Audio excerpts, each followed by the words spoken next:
party of FDR and JFK is turning into the party of LOL and WTF.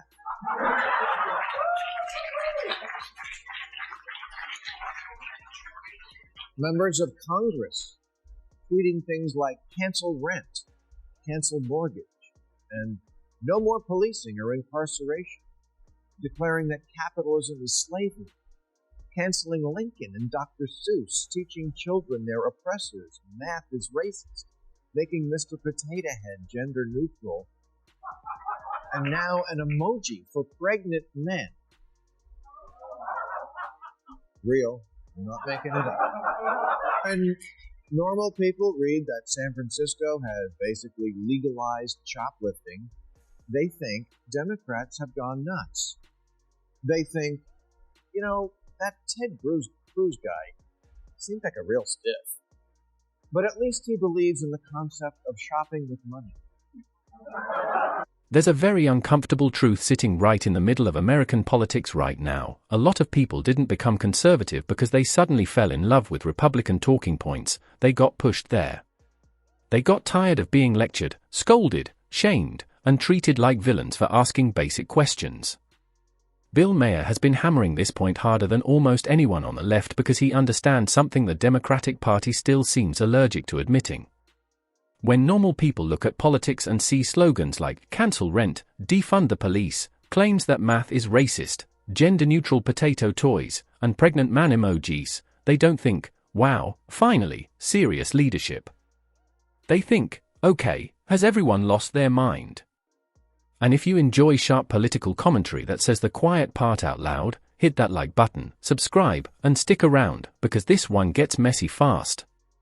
The funniest part is that Democrats keep holding donor retreats and strategy sessions trying to figure out why they're losing ground with people they used to take for granted, working-class voters, men, independents, and young people who don't want to be lectured by HR departments wearing campaign buttons. Somehow, after all the spreadsheets, focus groups, consultant fees, and buzzwords, they keep landing on the same magical solution: we need our own Joe Rogan. That's it. That's the big idea. Not maybe we should stop sounding insane. Not maybe voters care more about rent, crime, schools, and groceries than academic language nobody uses in real life.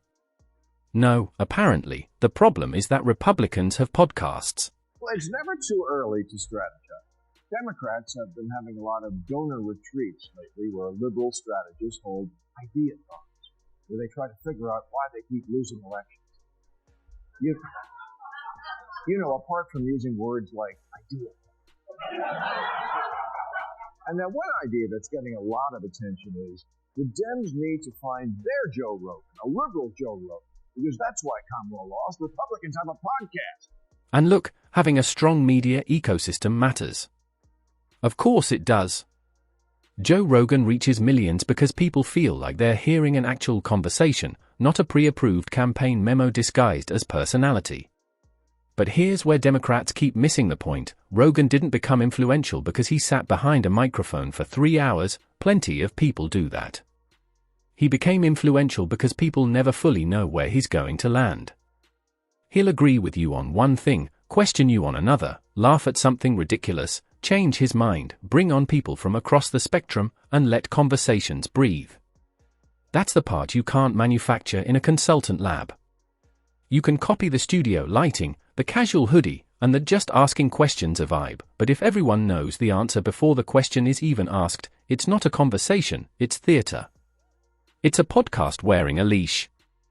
And that's exactly why so many left-wing attempts to build a Rogan alternative feel stiff. They want the audience without the risk, the influence without the unpredictability, and the cool factor while still keeping that hall monitor energy. But audiences can smell that from a mile away. Bill Maher's bigger point is that people like Joe Rogan and Elon Musk didn't just randomly wake up one morning and decide to annoy liberals for sport. They were once viewed as liberal, or at least liberal adjacent.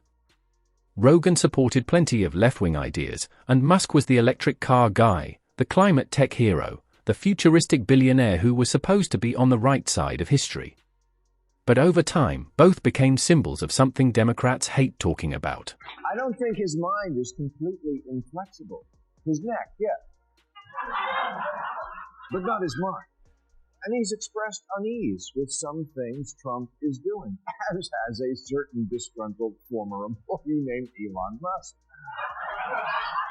who, like Joe, is another guy who 5 years ago was thought of as a liberal, but got driven into the other camp by bad attitudes, bad ideas.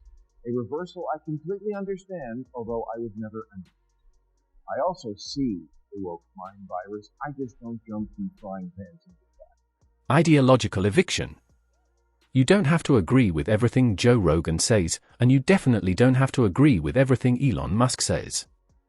Honestly, half the time Elon tweets like he's trapped in a group chat with himself. But Maher's point isn't that these guys are flawless political prophets. The point is that the modern left has created a culture where disagreement doesn't just mean disagreement anymore, it means suspicion. It means exile. It means you're not just wrong, you're considered dangerous. And once people feel like they can't even ask a question without being dragged into the town square, they stop trusting the same people who insist they're the tolerant ones. I watched the evolution of both these guys. This didn't happen overnight. In 2022, before he owned Twitter, Elon tweeted this chart depicting how he felt about the liberal side having shifted so much that it left a basically liberal centrist like him, now labeled a conservative. I related to the kind of mean girl shit you get from the cool kids in Wokeville when you're perceived that way. They tried real hard to cancel Rogan a few years ago.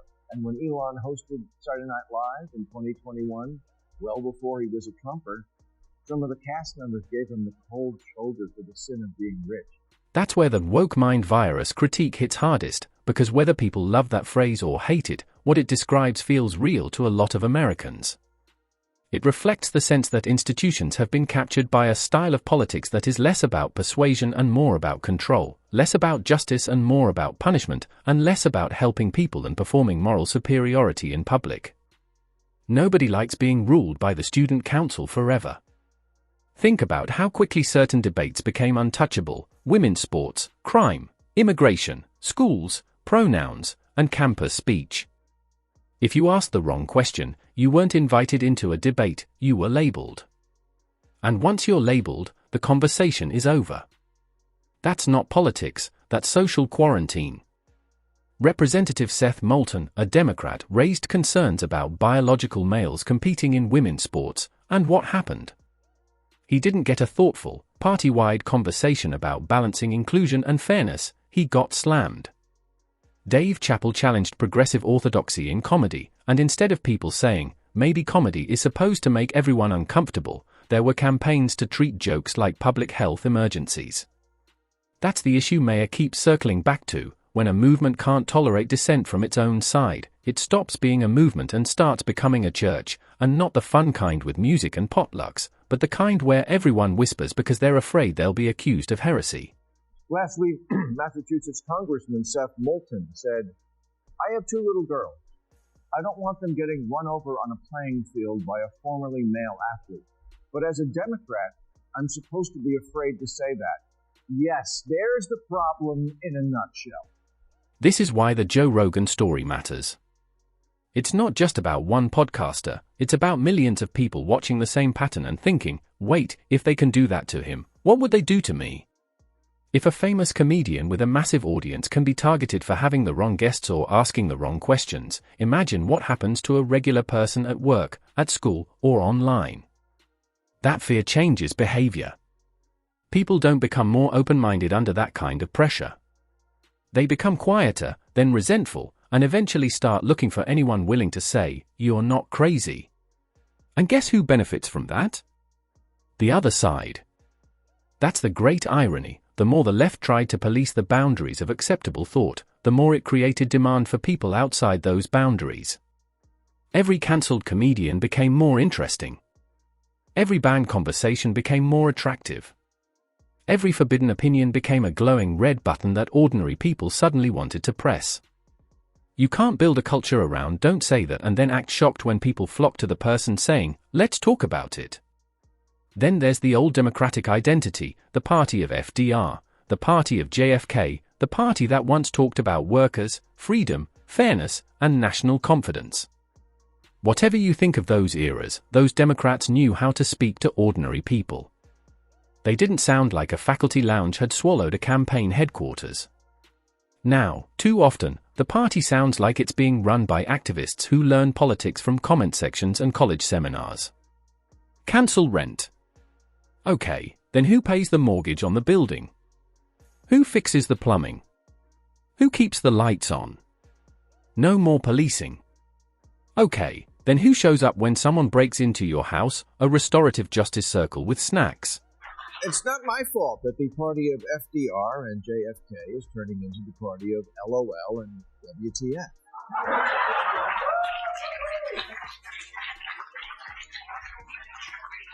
Members of Congress tweeting things like cancel rent, cancel mortgage, and no more policing or incarceration, declaring that capitalism is slavery, canceling Lincoln and Dr. Seuss, teaching children they're oppressors, math is racist, making Mr. Potato Head gender neutral, and now an emoji for pregnant men.